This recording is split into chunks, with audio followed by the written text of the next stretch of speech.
नमस्कार दोस्तों, आप सभी का स्वागत है आपके अपने YouTube चैनल पर दी नॉलेज क्लासरूम पर। इससे पहले की वीडियो में हमने इतिहास के ऐतिहासिक स्रोतों के बारे में पढ़ा है और उसमें हमने जो प्रश्न कवर किए हैं इस प्रकार से। जो वो प्रश्न है कि एग्जाम में आपका कोई भी प्रश्न यदि इस विषय से आता है तो आप उसको आसानी से हल कर सके। तो आज की इस वीडियो में हम बात करेंगे अपने इतिहास के प्रश्नों के ऊपर जो कि संबंधित है भारतीय इतिहास के ऐतिहासिक स्रोतों के ऊपर। तो चलिए शुरू करते हैं। पिछली वीडियो में हमने जो प्रश्न किया था, एर्ण अभिलेख का संबंध किस शासक से है, तो उसका सही उत्तर क्या था? भानुगुप्त था। अगला प्रश्न जो आज के लिए हमारा पहला प्रश्न है वो क्या है?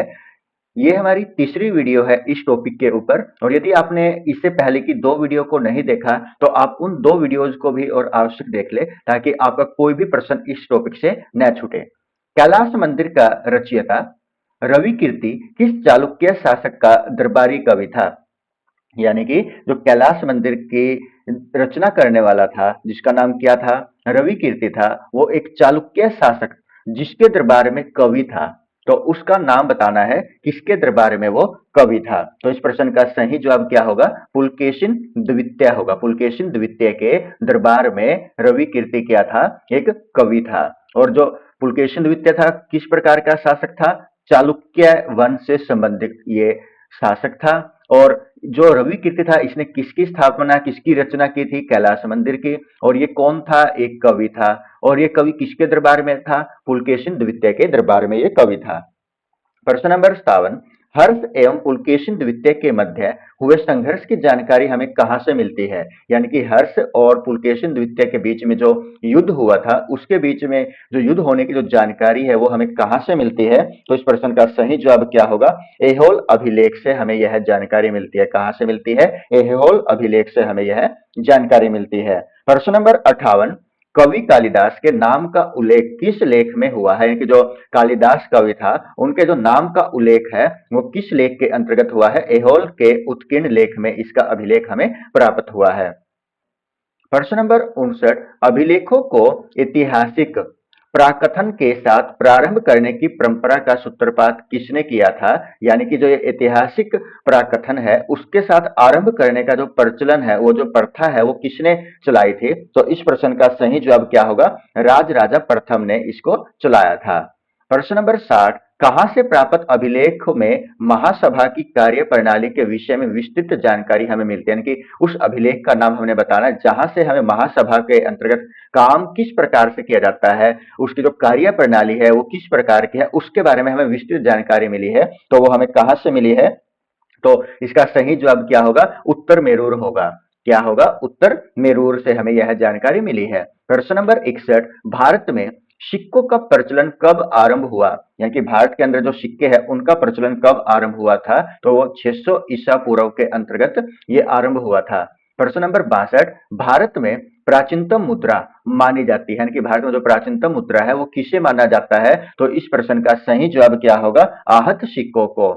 इसको प्राचीनतम मुद्रा माना जाता है, आहत सिक्कों को माना जाता है। प्रश्न नंबर 63, भारत में सर्वप्रथम स्वर्ण मुद्राएं किसने चलवाई? यानी कि भारत में जो सर्वप्रथम स्वर्ण मुद्राएं चलाने का काम किया था वो किसने किया था? तो इस प्रश्न का सही जवाब क्या होगा? इंडो बैक्टीरियन ने ये काम किया था। इंडो बैक्टीरियन ने ये काम किया था। किसने सोने की मुद्राएं चलवाई थी? प्रश्न नंबर 64, निम्नलिखित में से किसने अपने ही साम्राज्य में सर्वप्रथम शुद्ध स्वर्ण सिक्के जारी किए थे? किसने सबसे पहले शुद्ध सोने के सिक्के जारी किए थे? तो इस प्रश्न का सही जवाब क्या होगा? कुषाणों ने। किसने किए थे ये कार्य? कुषाणों ने किया था। प्रश्न नंबर 65, सातवाहनों के समय में मुद्रा किस धातु की बनाई जाती थी? यानी कि जो मुद्रा है वो किस धातु की बनाई जाती थी, किस मेटल की बनाई जाती थी? तो इस प्रश्न का सही आंसर क्या होगा? तांबा होगा। तांबे के सातवाहनों के समय में मुद्रा बनाई जाती थी। प्रश्न नंबर 66, निम्नलिखित में से किसने बड़े पैमाने पर सोने की मुद्रा चलवाई थी? यानी किसने सबसे ज्यादा मात्रा में सोने की मुद्राएं चलवाई थी? तो इस प्रश्न का आंसर क्या होगा? कुषाण शासकों ने। क्या आंसर होगा? कुषाण शासकों ने।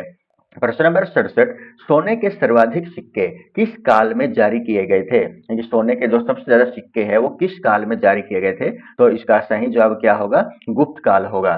प्रश्न नंबर 68 निम्नलिखित में से किस स्थान से रोमन सिक्के मिले हैं, यानी कि हमें उस स्थान का नाम बताना है कि जहां से हमें रोमन सिक्के प्राप्त हुए हैं। तो इस प्रश्न का सही जवाब क्या होगा? अरिकमेडु होगा। प्रश्न नंबर 69 भीमबेटका किसके लिए प्रसिद्ध है? भीमबेटका किसके लिए प्रसिद्ध है? गुफाओं के शैल चित्र के लिए वो प्रसिद्ध है। प्रश्न नंबर 70 प्राचीन काल में भारत के लोग बर्मा को किस नाम से जानते थे? यानी कि प्राचीन काल के अंतर्गत भारत के जो लोग थे वो बर्मा को किस नाम से जानते थे? तो इस प्रश्न का सही जवाब क्या होगा? सुवर्ण भूमि के नाम से वो जानते थे। इस नाम से सुवर्ण भूमि के नाम से बर्मा को जाना जाता था। उसके बाद अंकोर वाट कहाँ स्थित है? प्रश्न नंबर 71 क्या है? अंकोर वाट कहाँ स्थित है? तो ये कहाँ स्थित है? कंबोडिया के अंदर ये स्थित है। प्लिनी की मूल कृति नेचुरल हिस्ट्री किस भाषा में रचित है? यानी कि जो नेचुरल हिस्ट्री की जो पुस्तक है वो किसके द्वारा रचित है? प्लिनी के द्वारा। तो उसकी भाषा हमने बतानी है, तो इसकी भाषा कौन सी है? लेटिन भाषा है। चचनामा सिंध के इतिहास में मूल रूप से किस भाषा में लिखा गया है? कि जो चचनामा है, जो सिंध का इतिहास है, उसमें किस भाषा में ये लिखा हुआ है? तो इस प्रश्न का सही जवाब क्या होगा? अरबी होगा। किस भाषा में लिखा गया है? ये अरबी के अंतर्गत लिखा हुआ है। प्रश्न नंबर 74 भारत के सांस्कृतिक इतिहास के संदर्भ में इतिहासों, राजवंशीय इतिहासों तथा वीर गाथाओं को कंठस्थ करना निम्नलिखित में से किसका व्यवसाय था? यानी कि कौन ऐसे थे जो कि जो सांस्कृतिक इतिहास थे उनके इतिहास को, राजवंशीय इतिहासों को तथा वीर गाथाओं को याद किया करते थे। तो इसका सही जवाब क्या होगा? मागध होगा। सही जवाब क्या होगा? मागध होगा। चीनी यात्री सुंग युन ने भारत यात्रा कब की थी? जो चीन का एक यात्री था जिसका नाम क्या था? सुंग युन था। उसने भारत की यात्रा कब की थी? 518 ईस्वी से 522 ईस्वी के बीच में उसने भारत की यात्रा की थी। प्रश्न नंबर 76 महाभारत युद्ध के लिए 3101 यानी कि 3101 ईसा पूर्व तिथि का उल्लेख निम्नलिखित में से किस अभिलेख में हुआ है? हमने उस अभिलेख का नाम बताना है जो कि महाभारत युद्ध के लिए 3101 ईसा पूर्व की तिथि का उल्लेख किया गया है। तो इसका आंसर क्या होगा? पुलकेशिन द्वितीय का एहोल अभिलेख। प्रश्न नंबर 77 रकातक अभिलेख किससे संबंधित है? जो रकातक अभिलेख है वो कनिष्क से संबंधित है। इसका सही जवाब क्या होगा? कनिष्क होगा। प्रश्न नंबर 78 भारतवर्ष के लिए इंडिया शब्द का प्रयोग सबसे पहले किसने किया था? सर्वप्रथम प्रयोग किसने किया था भारतवर्ष के लिए इंडिया का प्रयोग? तो इस प्रश्न का सही जवाब क्या होगा? हेरोडोटस होगा। हेरोडोटस इस प्रश्न का सही जवाब होगा। प्रश्न नंबर 79 किसने ब्राह्मित एवं ख्रोष्टी लिपियों को उद्वाचित किया? तो इस प्रश्न का सही जवाब क्या होगा?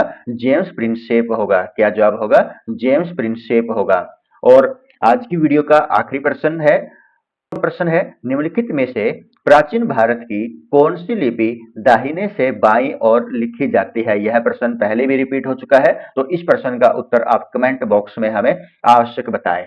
और आपको ये हमारी वीडियो किस प्रकार की लगी हमें कमेंट बॉक्स में ये भी बताएं। और यदि आपने हमारे चैनल को अभी तक सब्सक्राइब नहीं किया तो सब्सक्राइब ही करें। धन्यवाद।